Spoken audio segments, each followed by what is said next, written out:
Hello everyone. In this video, we'll clear your myths and doubts about GRE.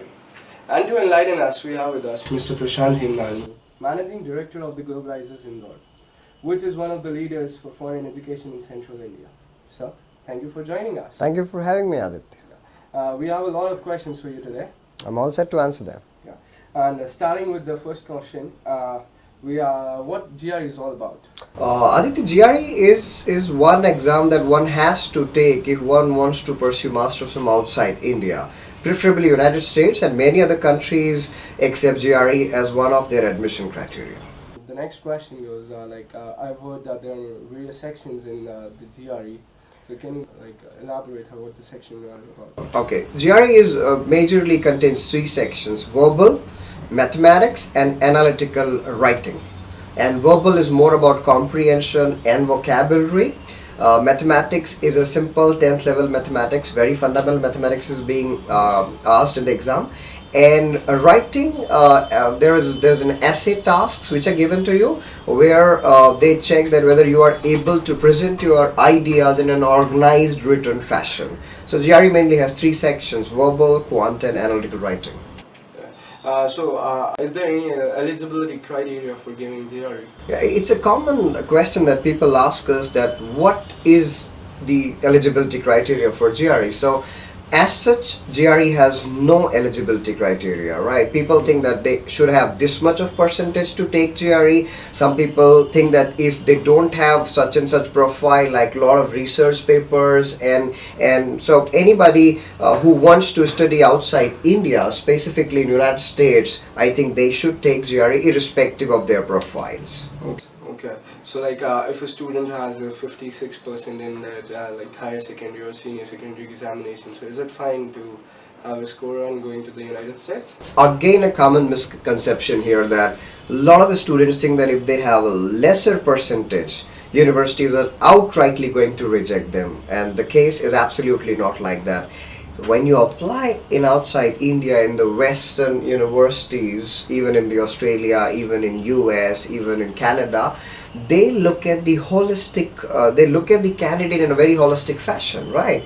So if you had a low GRE score, or if you had a high academics, one can compensate the other, right? You need to prove your academic ability, which can somehow convince them that you will be successful while you pursue your master's or PhD. So to sum up, one should never think that if they have less percentage or backlogs or even SEM back, right? These students can still take GRE and get a high GRE score, and universities would be convinced in order to admit them. And when one thinks of taking GRE, so what is the right time to start preparing for it? That's a great question, Aditya. There is no right time to take GRE. And I would always been saying to each and every student that the best time to take GRE is as soon as possible, because I must tell all of you guys that GRE is valid for 5 years. So you should use this validity period to your advantage. So for example, if an engineering student clears GRE in second year, he has a lot of other time to pursue other activities in third year and fourth year. He can concentrate on academics, he can build his profile, he can go for research papers, some trainings. So I always say that never ever think that it's just in third year we start looking for the entrance examination. Idea for GRE is as soon as possible. Okay, when we should definitely start preparing for GRE while we are in college. So how easy it is to manage GRE preparation along with the university exam preparation? Great.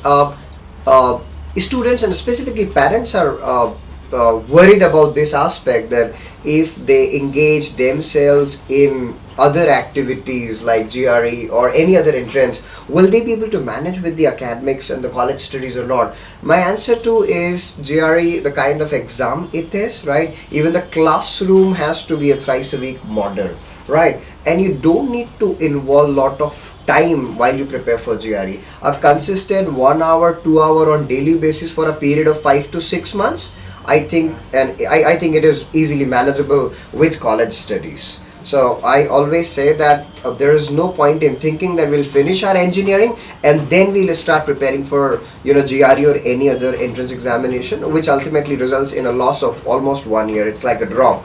So one can manage GRE with college studies, as simple as that. Yeah. And recently, many of my seniors and my classmates are like they are preferring a new course called Management Information Systems. So what is all about? Management information system, it's one of the most popular courses these days.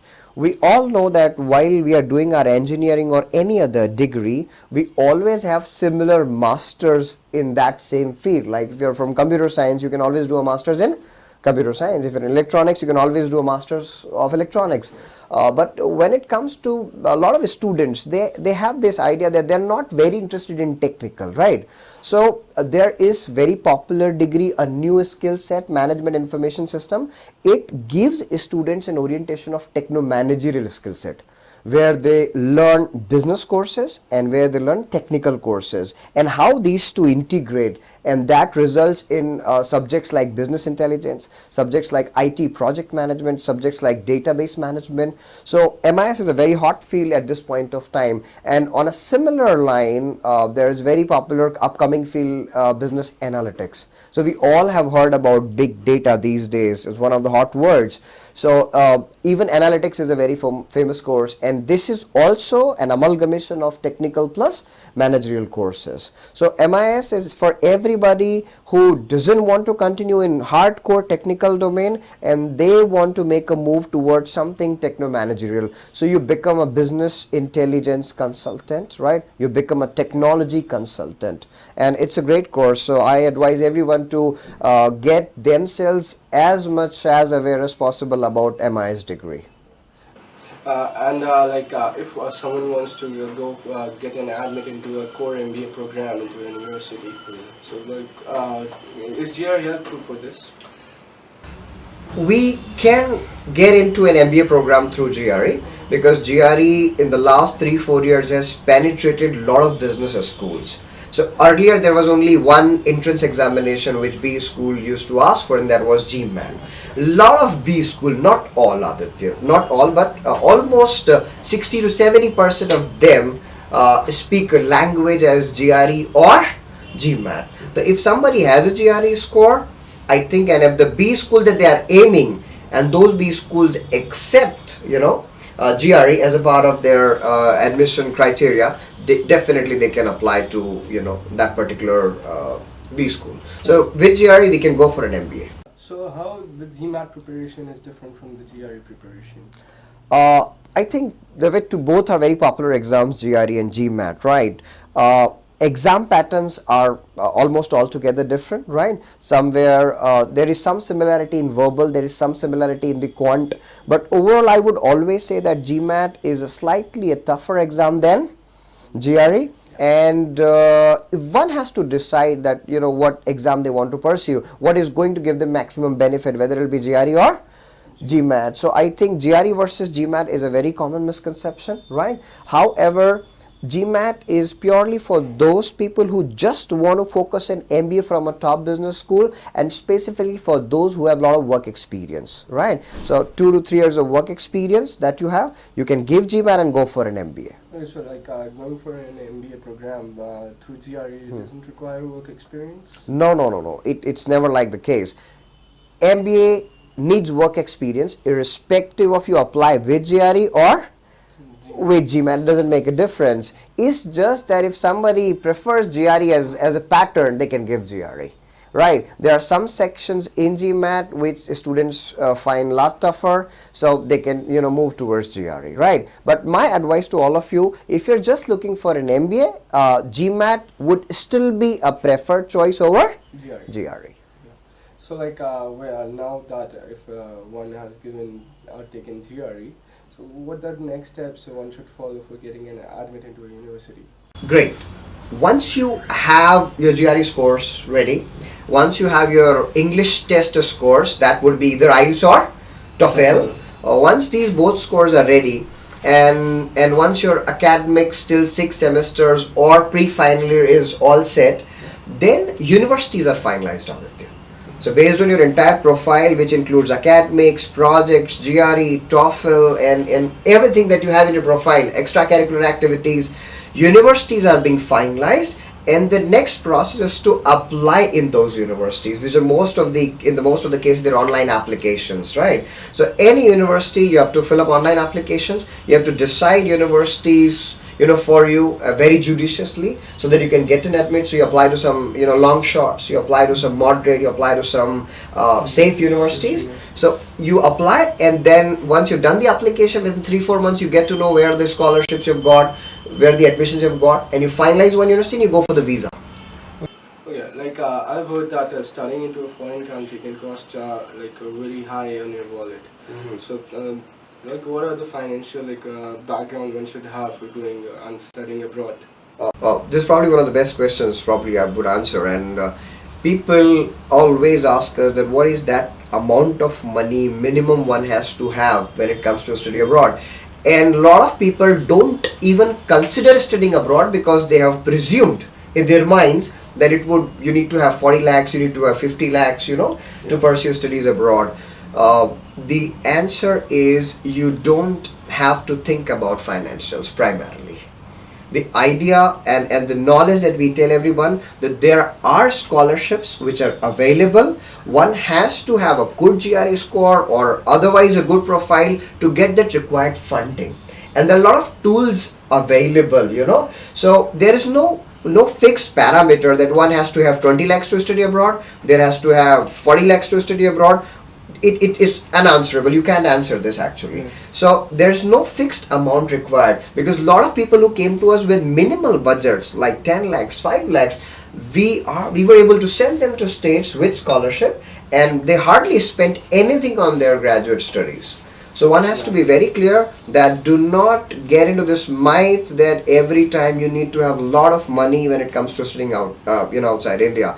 Try for good scores and you can get a lot of scholarships. Yeah, and another doubt that GRE aspirants face is that what is a GRE score that they must have for getting into a university? Like something that 300 is a good score, something that 310, and then there are 315 and 320 and so on.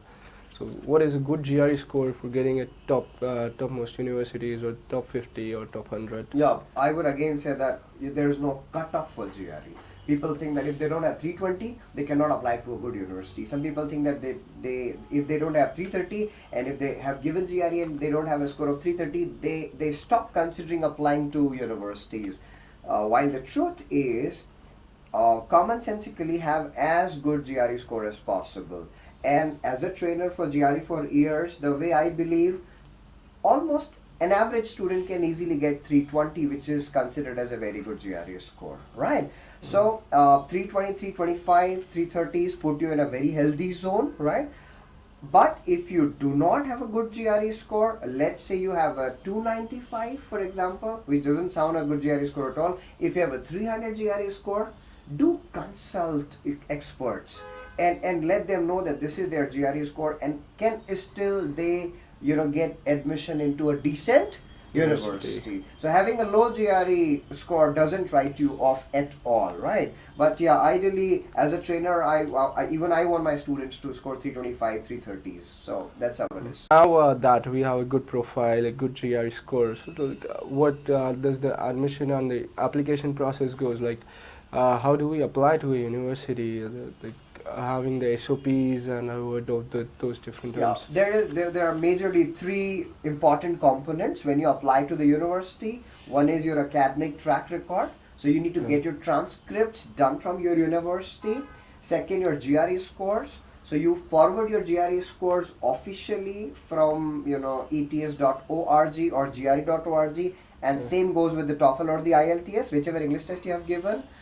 Then you ask your professors or supervisors or somebody who has supervised your project to write letters of recommendations for you. So a minimum 2 and maximum 3 or 4 recommendations are required depending on the university and the program that you're applying.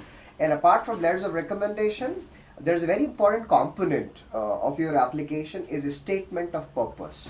So because they cannot talk to you, they usually don't interview you, they would like to read you through an essay. So it's like your mirror. So what you have done, why you're applying to this university, what is your purpose of applying, how, why this university you want to come to. So all these things combined in a very coherently written essay for 1.5 to 2 pages. So transcripts, letter recommendation, and a statement of purpose. And then you send them through their university's official application page, and then they receive what application is all about.